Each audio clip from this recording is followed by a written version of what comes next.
دي اصغر مدينه مجمعه اكتر مطاعم شفتها في مصر، فيها اكتر من 100 مطعم، يعني ايا كان اللي نفسك فيه هتلاقيه. فكان اختيار صعب قوي ان انا اختار 3 مطاعم بس وسط المطاعم الكتير دي كلها قوي، بس اللي سهل الاختيار ان انا بدور على مطاعم اساسها في المنطقه دي وبدات هناك. فتعالى نشوف ايه هما وايه هي المنطقه. وهوب اسكالوب وصلت الرحاب، ويلا بينا.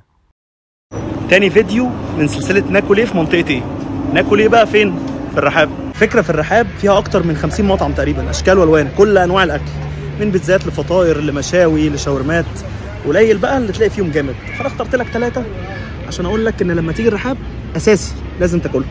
وهبتدي بمطعم زين الشام، وهو رقم 1 بالنسبه لي في الرحاب. واللي ما يعرفنيش انا ساكن في الرحاب من 2006، يعني على قديمه. زين الشام في وقت قصير قوي وبفرع واحد اللي موجود في الرحاب قدر ينافس ويبقى من اجمد المطاعم السوريه اللي موجوده في مصر. فطلبت اكتر حاجات بحبها عندهم، وفي اختراع بالنسبه لي اول مره اجربه. يلا بينا بسم الله. عندهم سلطات كتيره بس انا الفتوش بالنسبه لي اجمد حاجه عندهم. شكلها مش طبيعي.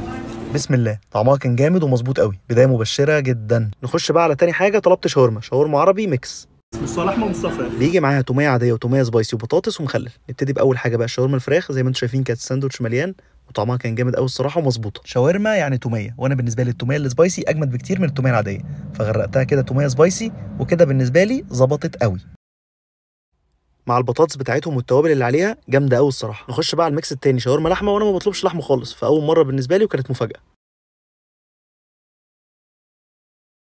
قليل لما باكل شاورما لحمه جامده. مطعم سوري يعني شاورما ومناقيش، فطلبت منقوشتين او اكتر منقوشتين بحبهم، منقوشه محمره بالجبنه ومنقوشه زعتر. عندهم اوبشنز كتيره بس انا دول اكتر 2 بحبهم، فيلا بينا نشوفهم عاملين ازاي. وبدات باول واحده محمره بالجبنه، كانت سخنه قوي ومليانه. عملتها ساندوتش كده وبسم الله، طعمها كان جامد جدا ومليانه زي ما انتم شايفين كده البزازان.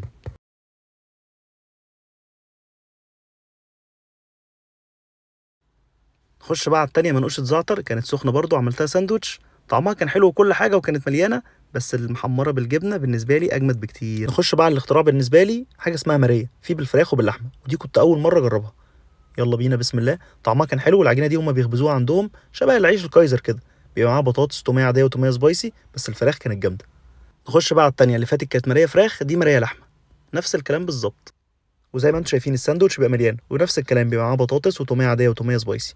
اللحمه كانت حلوه بس الفراخ بالنسبه لي اجمد، يعني اللحمه تكسب في العيش الصاج اجمد من دي. نسيبنا شويه من الاختراعات ونرجع للحاجات المفضله بالنسبه لي. وجبه كفته فراخ معاها بطاطس وكول سلو وتوميه. الرز عندهم يتاكل حاف، طعمه كان جامد قوي. بالنسبه بقى للكفته الفراخ، دي اجمد كفته فراخ كلتها بره البيت، جامده جدا، ومع التوميه بتروح في حته انتوا عارفين ايه هي. وختمت بقى بوجبتي المفضله، وجبه زنجر، 6 قطع ستريبس معاهم توميه وكول سلو وبطاطس وجبنه. زي ما انتم شايفين بقى الفراخ، قطع الفراخ كبيره قوي ومقرمشه وسخنه ونضيفه، جمدان. المفاجاه بقى اللي مش لطيفه ان هي طلعت اوريجينال مش سبايسي، بالنسبه لي السبايسي اجمد بكتير، بس اللي ملوش في السبايسي دي هتعجبه. عايز اقول لكم ان هم في الفرايد تشيكن ينافسوا مطاعم كتير قوي، بس اطلبوها سبايسي بلاش اوريجينال. اوريكم بقى تاني اجمد مكان ليا في الرحاب، مارينو. تقريبا ما فيش حد في الرحاب ما جربوش، بيعمل فطير وبيتزا. عايز اقول لكم بقى ان المحل الفطير والبيتزا المكان الوحيد اللي ما بزهقش وانا مستني الاوردر مهما يطول. من اول ما الراجل بيجهز العجينه كده وبيلفها هوب سكالوب وبيفردها وبيملاها حشو، الصراحه بكون جعان بس بحب الشو. قولوا لي في الكومنتس مين زيي بيحب يتفرج على بتاع الفطير وهو بيجهز الفطيره كده من الالف للياء وما بيزهقش. طلبت الفطيره المفضله بالنسبه لي وتقريبا المفضله لناس كتير، سجق اضافه جبنه كيري. هوب سكالوب كده بتتقفل ويلا بينا على الفرن، وما بتاخدش الصراحه كتير، وهوب سكالوب بتطلع. قطع يا معلم ويلا بينا. انا من النوع اللي ما بحبش احلي، بس فطيره ابو غاشه من عند مارينو جربها وهتدعي لي. زي ما انتوا عارفين فطيره ابو غاشه بتبقى ايه بقى، عباره عن سمنه ولبن وسكر بودره. ويلا بينا بسم الله. بينا بقى على الفطيره السجق الجبنه الكيري، طلبتها وسط ب 115 جنيه. قرب مش سخنه، دي من على الفرن عليا على طول. بص حاطط فطير كتير بس قليل اللي ينخنخ ويظبط، زي القلاع في اسكندريه كده. رقم 1 ناخد حته صغيره الاول كده.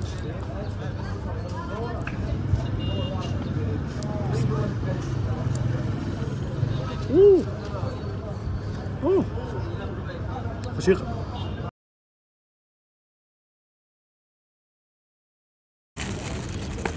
زي ما فطيره سجق رقم 1، فطيره ابو غاشه. بص خش عليا، فكنا من الشوكه.